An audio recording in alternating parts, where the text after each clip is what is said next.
He was just a farm boy, until the Relic whispered, heir of the forbidden line.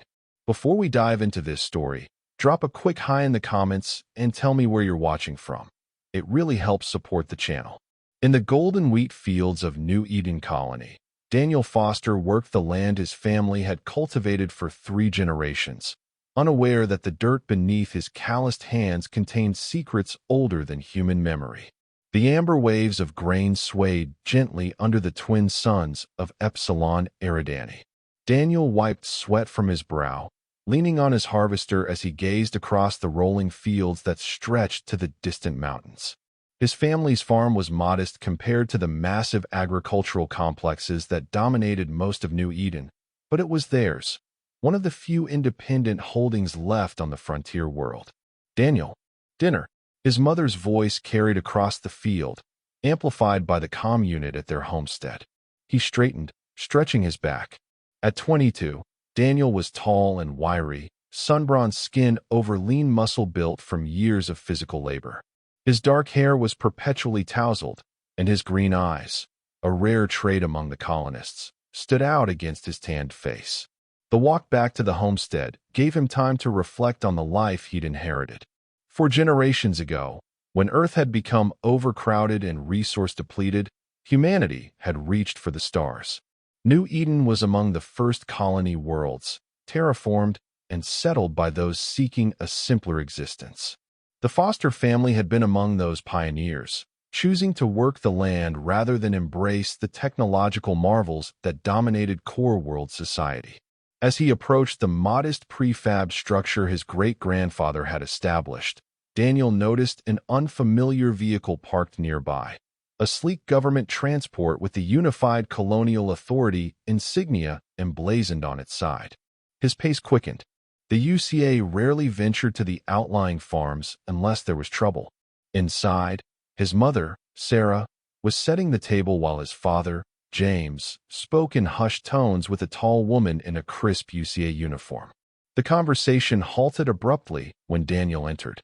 "Ah, there he is," his father said, a strained smile on his weathered face. "Daniel, this is Administrator Chun from the Colonial Archaeological Division." The woman turned, her sharp eyes assessing him with unsettling intensity. "Daniel Foster, I've been looking forward to meeting you." Something in her tone sent a chill down his spine. "Ma'am," he nodded politely. "What brings the CAD to our farm?" His mother interjected nervously. The administrator was just explaining that they need to conduct a survey of the Eastern Ridge.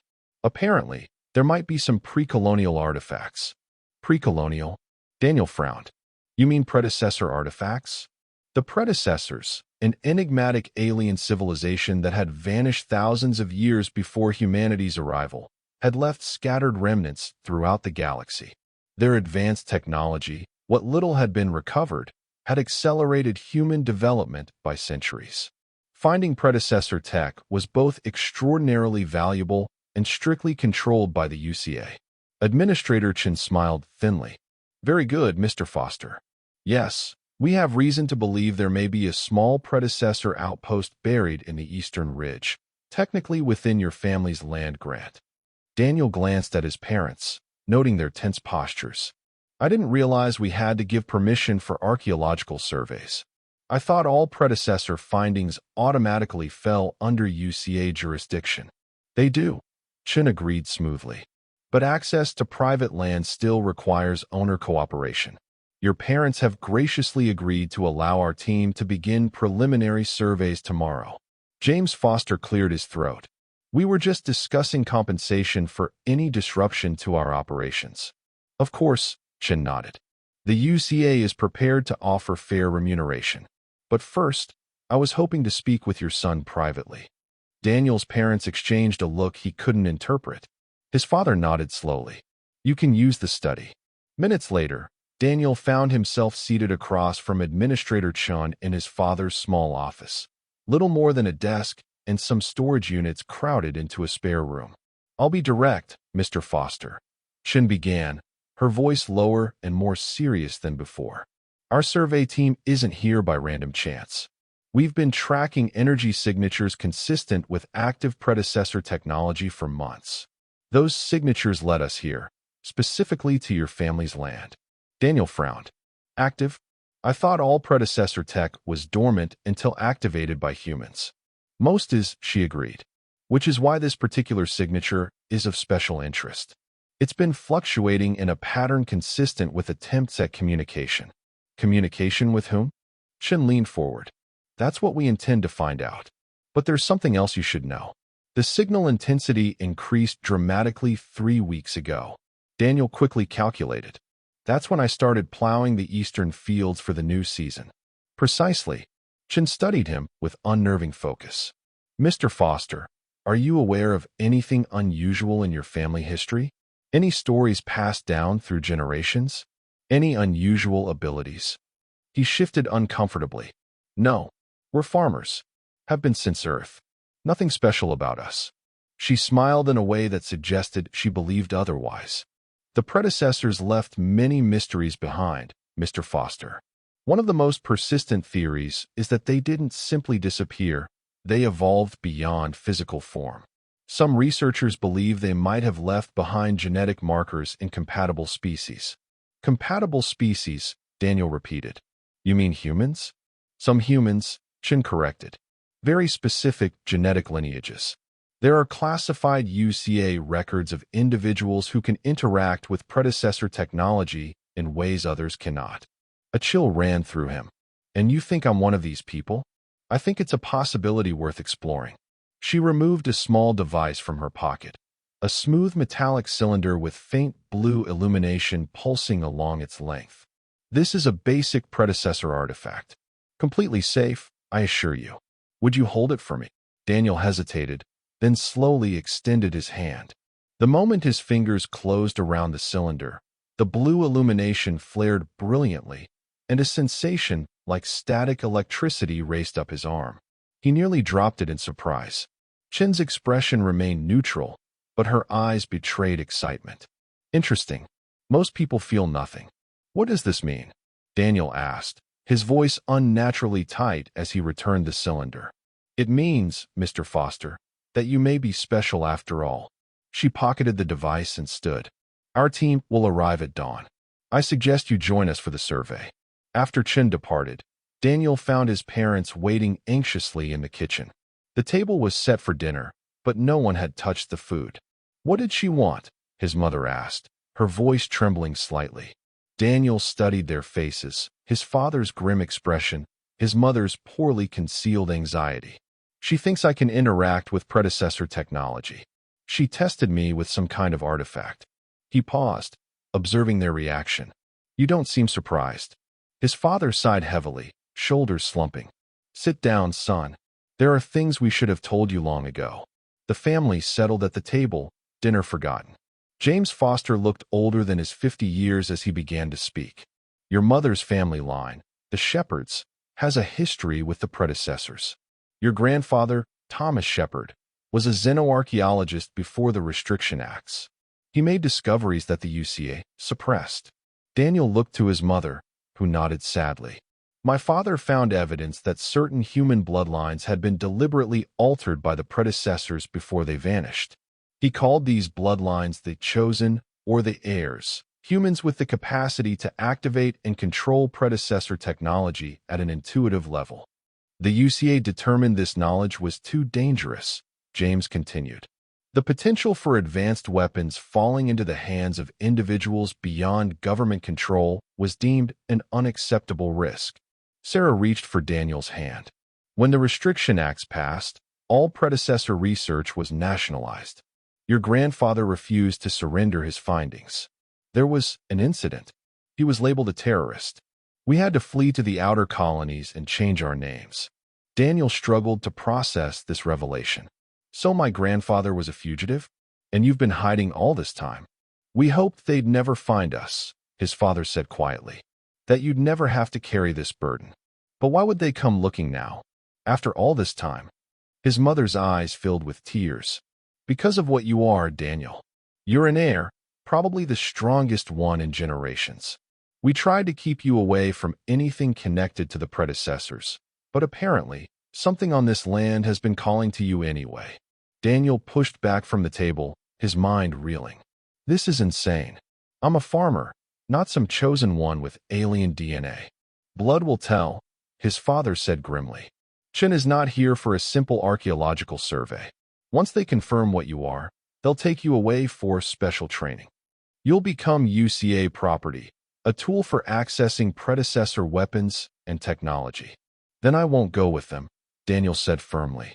I'll refuse. His parents exchanged another weighted look. There's another option, his mother said softly. Your grandfather left something for you, something we've kept hidden. She rose and moved to a seemingly ordinary section of kitchen wall. After pressing a specific sequence on the environmental control panel, a small compartment slid open, revealing a cloth-wrapped bundle. With reverent care, she placed it on the table and unwrapped the layers of protective fabric. The object inside was unlike anything Daniel had seen before, a triangular device made of an iridescent material that seemed to shift between solid metal and translucent crystal. Symbols unlike any human language were etched into its surface, glowing faintly with inner light. This is the keystone, his mother explained. Your grandfather recovered it from a predecessor vault on Mars before the Restriction Acts. It's some kind of navigation device. It can lead an heir to something the predecessors called the Sanctum. According to your grandfather's notes, his father added, the Sanctum contains the truth about the predecessors' disappearance and their plans for humanity. He believed it also housed technology that could free the heirs from UCA control. Daniel stared at the artifact, hesitant to touch it. Why didn't grandfather use it himself? The keystone responds only to specific genetic markers, his mother explained. My father had some ability to activate predecessor technology, but not enough for the keystone. He believed his descendant would be stronger, that the bloodline would concentrate the traits with each generation. This is too much, Daniel muttered, rising from his chair. Yesterday I was worried about crop yields, and today you're telling me I'm some kind of genetic experiment meant to unlock alien secrets. We're sorry, son, his father said, genuine regret in his eyes. We wanted to protect you from this legacy. What happens now? Daniel asked, still trying to wrap his mind around these revelations. You have a choice to make, his mother said. You can go with Chin tomorrow, become what the UCA wants you to be. Or you can take the keystone and find the Sanctum. Either way, his father added grimly, you'll need to leave tonight. Once Chin confirms what you are, they won't let you go. Daniel looked between his parents and the alien artifact on their kitchen table. If I leave, what happens to you? We'll be fine, his mother assured him, though her voice lacked conviction. We can claim ignorance. Say you stole the farm vehicle and ran away when you learned about the survey. But they won't believe you, Daniel said, the reality of the situation sinking in. His father's expression hardened. What matters is giving you a head start. There are underground networks, people who help those with predecessor connections escape UCA control. We have some contacts. For a long moment, Daniel said nothing, his mind racing through implications and possibilities. Finally, he reached for the keystone. The moment his fingers touched its surface, the symbols flared with brilliant light, and a sensation like a current flowed into him. Unlike the test cylinder Chun had given him, this wasn't a simple static shock. It was as if the device had synchronized with his heartbeat. More startling, he could somehow understand the symbols now, not through conventional reading, but through an intuitive knowing that bypassed normal cognition. It's pointing somewhere, he whispered, surprised at his own certainty. North, beyond the mountains. His parents stared at him with a mixture of awe and sadness. Then that's where you need to go, his father said quietly. The next hour passed in a blur of hurried preparations.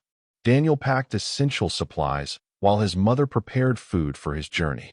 His father readied their old utility vehicle, slower than modern transports but sturdy and, critically, lacking the tracking systems built into newer models. As midnight approached, Daniel embraced his parents at the edge of their property. The keystone was securely wrapped and hidden in his pack, along with supplies, emergency credits, and a small disruptor pistol his father had kept hidden for years. There's a settlement in the northern foothills, New Prospect, his father explained. Ask for Alara Voss at the repair shop. Tell her Sarah sent you. She can help you get off-world if necessary. His mother held him tightly. The keystone will guide you, but be careful who you trust. The UCA has eyes everywhere. I still don't understand everything, Daniel admitted. But I'll find answers. Trust your instincts, his mother said. The predecessor connection manifests differently in each heir, but it always enhances natural abilities. Your grandfather could sense patterns no one else could see. You might develop different gifts. With a final embrace, Daniel climbed into the utility vehicle. As he drove away from the only home he'd ever known, he glanced in the rearview mirror to see his parents standing together under the starlit sky, two solitary figures growing smaller with distance. The eastern horizon was just beginning to lighten when Daniel reached the foothills. He'd driven through the night, following both established roads and cross-country routes where necessary. The keystone, which he'd placed on the passenger seat, pulsed with increasing brightness as he progressed northward. He was navigating a narrow mountain pass when the first rays of the twin suns crested the horizon.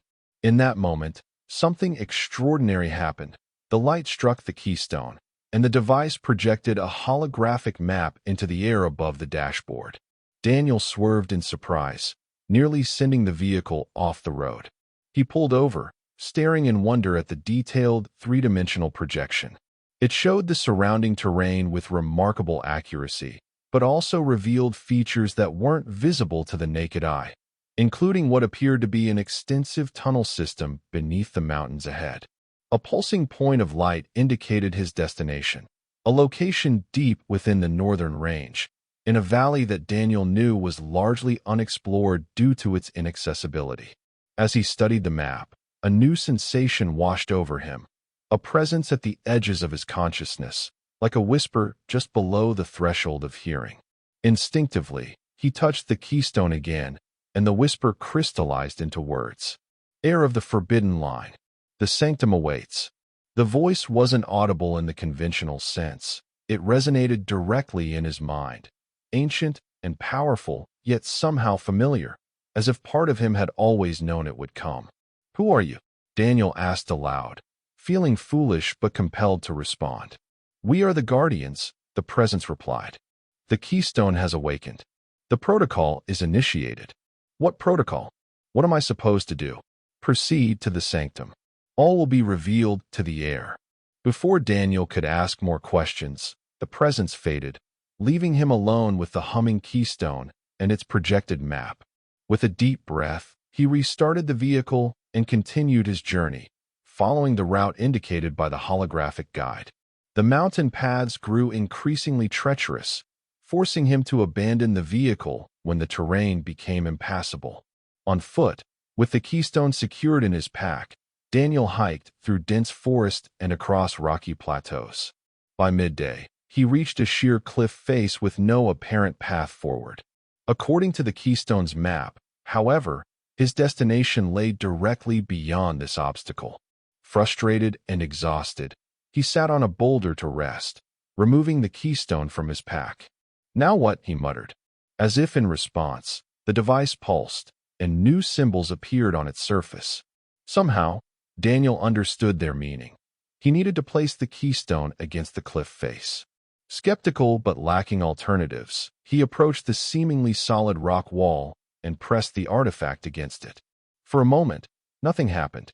Then, with a low rumble, a section of the cliff began to reconfigure, not sliding aside like a door, but actually changing its molecular structure, transforming from solid stone to a permeable membrane that rippled like water. Daniel stared in astonishment. He'd heard stories of predecessor matter phase technology, but seeing it in action defied belief. Cautiously, he extended his hand toward the shimmer. His fingers passed through with only a slight resistance, like pushing through heavy syrup. Taking a deep breath, he clutched the keystone tightly and stepped forward into the membrane. There was a moment of disorientation as the material flowed around him, and then he was through, standing in a dimly lit tunnel that sloped gently downward. The walls of the passage emitted a soft blue bioluminescence that brightened as he advanced, as if responding to his presence. The air was surprisingly fresh, with a slight metallic tang that tickled his nose. Following the tunnel's descent, Daniel eventually emerged into a vast underground cavern. The ceiling soared hundreds of meters overhead, studded with crystalline formations that glowed with inner light. The chamber was dominated by concentric platforms rising from a central point, creating a terraced amphitheater of alien design. And there, at the center of the lowest level, stood a structure unlike anything Daniel had ever seen. A pyramidal construction of the same shifting metal crystal material as the keystone, but on a massive scale. Symbols identical to those on the keystone covered its surface, pulsing with living light. "The sanctum," he whispered, knowing instinctively that he had reached his destination. As he descended toward the structure, movement caught his eye. Dark figures emerged from recessed alcoves around the perimeter of the cavern, humanoid in general form, but clearly not human. They stood nearly 3 meters tall, with elongated limbs and features that seemed to shift when viewed directly, as if they existed partially in another dimension. The Guardians. They made no move to approach or hinder him, simply observing his progress with inscrutable attention. Their presence should have terrified him, but Daniel felt only a strange sense of recognition, as if he had always known they would be waiting. When he reached the base of the pyramid, he found no obvious entrance. Trusting his growing intuition, he removed the keystone and held it toward the structure. In response, a section of the wall reconfigured just as the cliff face had done, creating an entrance. The Guardians remained motionless as Daniel stepped through the opening and into the sanctum. Inside, the pyramid was a single vast chamber, its walls inscribed with flowing symbols that moved and rearranged themselves continuously, a living language evolving in real time. At the center stood a dais with a triangular depression that matched the shape of the keystone. The whisper presence returned, stronger now. Place the keystone upon the altar, heir of the forbidden line. Daniel approached the dais, keystone in hand. As he prepared to place it in the depression, a doubt struck him. What happens when I do this? What am I activating? Understanding, the presence replied. The keystone is not a weapon. It is a key to knowledge long withheld. Still hesitant, Daniel asked, "Why me? Why now? The time of veiling is ending. The children must know their heritage before the convergence." The cryptic answer raised more questions than it answered, but Daniel sensed he would learn nothing more until he completed the ritual. With a deep breath, he placed the keystone into the triangular depression. The effect was immediate and overwhelming. The keystone merged seamlessly with the dais, and the entire chamber blazed with light. The symbols on the walls flowed more rapidly, converging toward the ceiling, where they coalesced into a swirling vortex of luminescence. From this vortex, a beam of coherent energy struck Daniel directly in the forehead. There was no pain. Instead, information flooded his consciousness in a torrent too vast to comprehend. Images, concepts, and revelations cascaded through his mind. The predecessors, not extinct but transcended, having evolved beyond physical form. Their millennia-long project to cultivate humanity, subtly guiding their development across generations. The forbidden lines, human bloodlines specifically enhanced to serve as bridges between physical and transcended existence.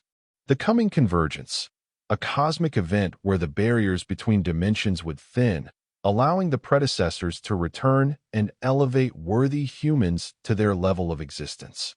And finally, the truth about the UCA's knowledge of these plans, how they had discovered fragments of the predecessor legacy and twisted it toward weaponization and control, fearing the loss of power that the convergence would bring.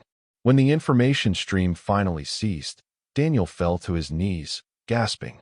His mind struggled to integrate what he had received, knowledge too profound for any single human to fully process. Yet even as he knelt there, he became aware of changes within himself. His perception had expanded. He could sense the guardians outside the pyramid, could feel the living energy flowing through the sanctum systems, could even detect distant vibrations that must be Administrator Chen's survey team beginning their work near his family's farm. The keystone pulsed once more, then rose from the dais, floating before him. As Daniel watched, it transformed, unfolding like a flower blooming in accelerated time, revealing an inner core of pulsating energy. The seed is awakened, the presence announced. The protocol advances to its next phase. What am I supposed to do with this? Daniel asked, gesturing to the transformed keystone. Protect it. Nurture it. When the time comes, plant it where the lines converge. Before Daniel could ask for clarification, a new sensation interrupted, a distant alarm ringing in his expanded awareness. He understood immediately. They found my parents. They're coming here. Yes, the presence confirmed. The opposers have deployed their seekers. They will arrive within hours. I need to warn my parents, Daniel said, rising to his feet. I need to help them. It is too late. The choice has been made. You must proceed. Anger flared within him. I won't abandon my family. Then do not, the presence replied, with what almost seemed like compassion. But understand that your path now affects all humanity. The seed must be protected until the convergence. The transformed keystone, the seed, floated toward him, and instinctively, Daniel cupped his hands to receive it. As it settled into his palms, it pulsed once more, then seemed to dissolve, flowing like liquid light into his skin, disappearing completely. He gasped as warmth spread through his body. The seed hadn't vanished, it had merged with him. You are now the vessel, the presence explained. The seed will grow within you, changing you, preparing you for what must come. And what exactly must come? Daniel demanded, still reeling from the sensation of the alien artifact becoming part of him. Humanity's next evolution, the fulfillment of the predecessor design. But first, you must evade those who would prevent it. The pyramid walls suddenly became transparent, allowing Daniel to see through to the cavern beyond. The guardians had vanished, and in their place, a new exit had opened in the far wall, a tunnel leading upward. That path will take you to the settlement you seek, the presence informed him. The one called Alara Voss will recognize what you have become.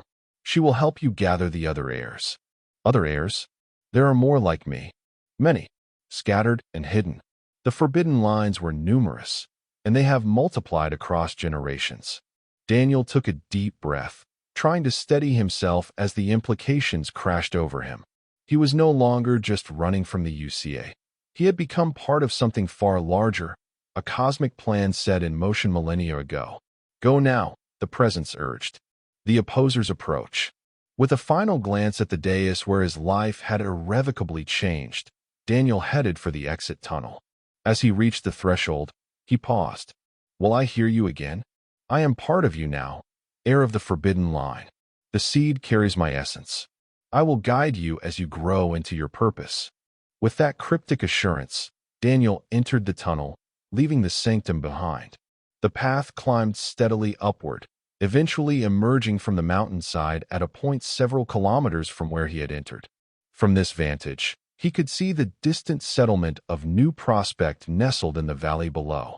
As he began the descent toward the outpost, Daniel felt the weight of his new reality settling upon him. He was no longer Daniel Foster, simple farmer from New Eden. He was an heir of the forbidden line, carrying within him an alien seed of transformation that would apparently reshape humanity's future. And somewhere behind him, the forces of the UZA were closing in, determined to control the power he now possessed. Night was falling as Daniel approached the outskirts of New Prospect. Lights glimmered in the valley, promising shelter and perhaps allies. But as he took his first steps toward the settlement, a sensation like static electricity raced across his skin. He froze, suddenly aware of a new presence in his expanded consciousness. Not the ancient whisper of the sanctum, but something colder, more mechanical. They were scanning the area. The UCA had arrived ahead of him. Daniel crouched behind a ridge overlooking New Prospect, his enhanced senses detecting UCA agents methodically searching the settlement below. They were scanning for his energy signature. Focus your awareness on the seed. The presence within him instructed. Visualize containing its energy within your core. Daniel concentrated, imagining the swirling energy compressing into a dense point at his center. When he opened his eyes, he could see his own bioelectric field had changed, the predecessor energy now massed beneath his natural human emanations. He carefully descended toward New Prospect, avoiding checkpoints by circling to a maintenance access near a water facility. Inside the settlement, he navigated toward the industrial district, searching for Ilera Voss's repair shop. The shop's faded holographic sign read, Voss Mechanical, Repairs and Modifications. As he approached, Daniel sensed an unusual energy field surrounding the building, predecessor technology hybridized with human engineering. Inside, he met Ilera Voss, an older woman with silver-streaked black hair and penetrating eyes. When he mentioned his mother Sarah had sent him, Ilera became alert. Using a device embedded with predecessor technology, she discovered he was carrying a seed. By the stars, she whispered in astonishment. Ilera secured the shop and led Daniel through a phase-shifted wall into a hidden chamber filled with blended human and predecessor technology. Several people worked at various stations, all stopping to stare as he entered. Everyone, this is apparently Thomas Shepard's grandson, Ilera announced. And he's carrying a seed. Daniel learned they were the Reclamation, a network of scientists and archaeologists who believed the UCA's policy on predecessor technology was fundamentally flawed. His grandfather had been one of their founders, researching the forbidden lines, humans genetically modified by the predecessors. The Shepard line, your line, was considered the most dangerous, explained Marcus, a man with a cybernetic eye. The most compatible with deep predecessor integration. Daniel mentioned the convergence, startling them. He recounted his experience at the sanctum, the transformation of the keystone, and the seed merging with his body. The convergence is imminent, Ilera said gravely. The predecessors don't initiate seed activation unless the cosmic alignment is approaching. Suddenly, security alarms blared as UCA forces converged on the building. With no time for evacuation, Ilera directed Daniel to escape through an old mining tunnel while they delayed the UCA. The UCA will extract the seed, a process that will almost certainly kill you, Ilera warned. Worse, they'll use its power to prevent the convergence, keeping humanity trapped in its current evolutionary state. Ren, an engineer, led Daniel to the tunnel entrance. Your arrival, with a fully activated seed, is what we've been waiting for. It validates everything we've fought for. As Daniel fled through the tunnel, an explosion rocked the corridor. The UCA was bombarding the Reclamation hideout. People were dying because of him, because of what he carried. Their sacrifice serves the greater purpose, the seed presence reminded him. The convergence offers transcendence not just for the heirs, but potentially for all humanity. After traveling for hours through the mountain transit system, Daniel reached an isolated station. Using a communications unit Ren had given him, he contacted Frequency Delta 9 and asked for Amara. A shuttle soon arrived, and Daniel met Amara, a tall woman with closely cropped hair. She informed him that 4 Reclamation members had been killed and 7 captured, including Ilera and Marcus. Aboard the shuttle, Daniel met Victor Lazarus, an elderly man who had worked with his grandfather before the Restriction Acts. Victor explained that the seed was accelerating Daniel's evolution, activating the predecessor genetic modifications across his cellular structure. The Shepard line was engineered for integration and communication with predecessor systems, Imara explained. Your potential may far exceed our understanding. They also revealed that Daniel's parents had been captured and taken to the Mars detention complex. The Reclamation had been gathering individuals from the forbidden lines, 43 confirmed heirs from 5 bloodlines, but none had abilities as strong as Daniel's. The shuttle arrived at Meridian Station, a complex built within a mountain. Over several days, Daniel underwent testing that revealed his cellular structure was changing rapidly, becoming more efficient and resilient. His ability to interface with predecessor technology had evolved beyond anything previously recorded. When the UCA began deploying battlecruisers and instituting no-fly zones around Reclamation sympathetic worlds, Victor initiated Protocol Sunburst, recalling all heirs to Meridian Station. Daniel met individuals from various bloodlines. Lena Devereaux, who could manipulate energy fields, Hiroshi Koga with extraordinary spatial awareness, and Aisha Almazy, who demonstrated accelerated healing abilities. His presence seemed to amplify their abilities, a precursor to what Victor called convergence resonance.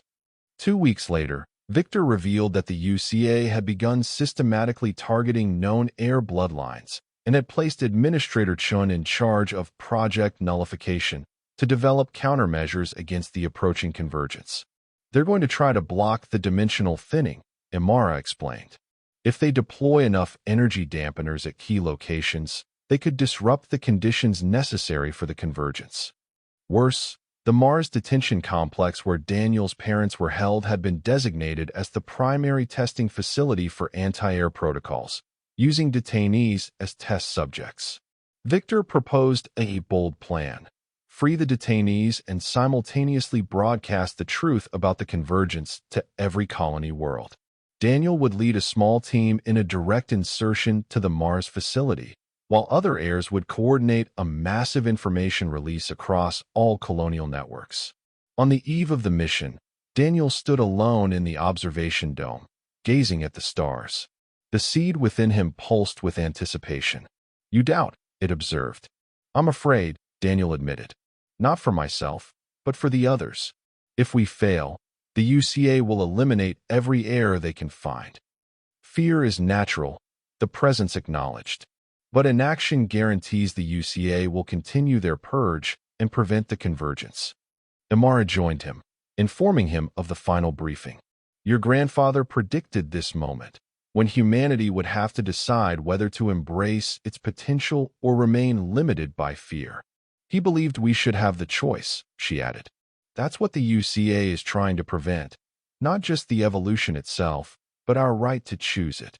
The day of the mission arrived. The team infiltrated Mars space using a cargo shuttle with modified signatures that disguised their approach. Lena's energy manipulation abilities disrupted perimeter sensors, while Hiroshi's spatial calculations guided them through blind spots in the defense grid. Landing in a maintenance bay, they encountered the first guards. Daniel discovered he could now perceive the electrical impulses of human nervous systems, seeing the guards' movements before they happened. The team neutralized them without casualties. Accessing the central computer, Daniel interfaced directly with the system. Information flowed through him like water, and he located his parents in the high-security wing along with 23 other detainees. Security protocols initiating, the system announced. They had been detected. "We have 10 minutes before reinforcements arrive," Hiroshi calculated. Daniel led the team through the complex, his connection to the seed growing stronger with each passing moment. When they reached the detention level, they found Administrator Chun waiting with a squad of elite guards. "The heir returns," she said, unsurprised. "I knew you'd come for your parents." "This ends now, Chun," Daniel replied. "The truth about the convergence is being broadcast across the colonies as we speak." "Truth?" Chun laughed bitterly. "You think transcendence is a gift? The predecessors aren't benevolent guides. They're parasites seeking new hosts. Your grandfather discovered this too late." Daniel hesitated, sensing genuine belief in her words. "Show him." Chen ordered a technician, who activated a screen displaying research data. These are brain scans of individuals after prolonged exposure to active predecessor artifacts. The changes aren't evolution, they're subversion of human neural architecture. "She's manipulating you," the seed presence warned. "The UCA fears what it cannot control." Daniel studied the data, then reached out with his enhanced perception, searching beyond the surface presentation. He detected the subtle alterations, data modified to support Chen's narrative. "You've falsified these results," he stated with certainty. Chen's expression hardened. "Take them," she ordered her guards. What followed was chaos. Lena created energy shields as guards opened fire. Aisha moved with incredible speed, disarming opponents with precise strikes. Hiroshi predicted attack patterns, guiding Daniel through the melee. And Daniel, Daniel felt the seed's energy surge through him. With a thought, he disabled the complex's power systems. With a gesture, he unlocked every cell door. The freed detainees joined the fray, many showing abilities that had been suppressed during captivity. Together, they overwhelmed the guards. Chun fled toward a secure command center, but Daniel pursued her. When he cornered her, she drew a weapon unlike any he'd seen, a predecessor artifact modified by UCA scientists. "This will extract the seed," she threatened, "killing you in the process." "There's another way," Daniel said, lowering his hands. "Let me show you the truth." Before she could react, he extended his awareness toward her, establishing a direct mental link, a capability he hadn't known he possessed until that moment. Through this connection, he shared what the seed had shown him, not subjugation but symbiosis, not erasure but enhancement. Chun staggered, the modified artifact falling from her hands. "This can't be real," she whispered. "But it is," Daniel affirmed. "The convergence isn't an ending, it's a beginning, a choice."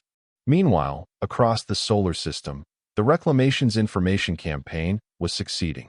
Billions witnessed testimonials from heirs, saw evidence of the UCA's deception, and learned about the approaching convergence. Daniel found his parents in the detention block, weak but alive. Their reunion was brief but emotional. "We knew you'd find your way," his mother said proudly. "The sanctum showed me," Daniel replied. "Just like grandfather predicted." As they evacuated the facility, reports came in from across the colonies. Public opinion was shifting rapidly as people absorbed the revelations. Some feared the implications, but many were intrigued by the possibility of something greater than their current existence. The UCA leadership, faced with widespread knowledge they could no longer suppress, issued a statement calling for calm and promising investigations into the allegations. 3 months later, as the winter solstice approached, Daniel stood atop a mountain on New Eden, not far from his family's farm. Around him gathered hundreds of heirs and thousands of humans who had chosen to witness the convergence. The seed within him had continued to transform his body and mind. He was still human in form, but his consciousness had expanded beyond ordinary perception. The other heirs had undergone similar changes, each according to their unique genetic heritage. As the precise astronomical alignment occurred, the sky above shimmered with colors no human language could describe. The dimensional thinning had begun. Daniel raised his hands, and the other heirs joined him in creating a resonance field that amplified the effect. A gateway formed in the air above them, not a physical portal, but a permeable boundary between states of existence. From beyond this boundary came presences that Daniel recognized as the transcended predecessors. They did not speak in words, but in concepts that bloomed directly in the minds of all present. "We offer choice, not command. Evolution, not replacement. Join us if you wish, remain if you prefer. Both paths are valid." Some stepped forward, heirs and humans alike, entering the gateway and transforming into beings of light and thought. Others chose to remain, bearing witness but preserving their physical existence. Daniel's parents approached him at the threshold. "Is this goodbye?" his father asked. Daniel smiled. "No, it's a new beginning. The barriers will remain thinned after today. Those who transcend can still communicate with those who stay. Humanity isn't being divided, but expanded." His mother touched his face gently. "And you? Have you decided?" Daniel looked back at the gathered crowd, at the world that had been his only home. Then he gazed into the gateway where new forms of existence awaited. "I think I'm meant to be a bridge," he said finally.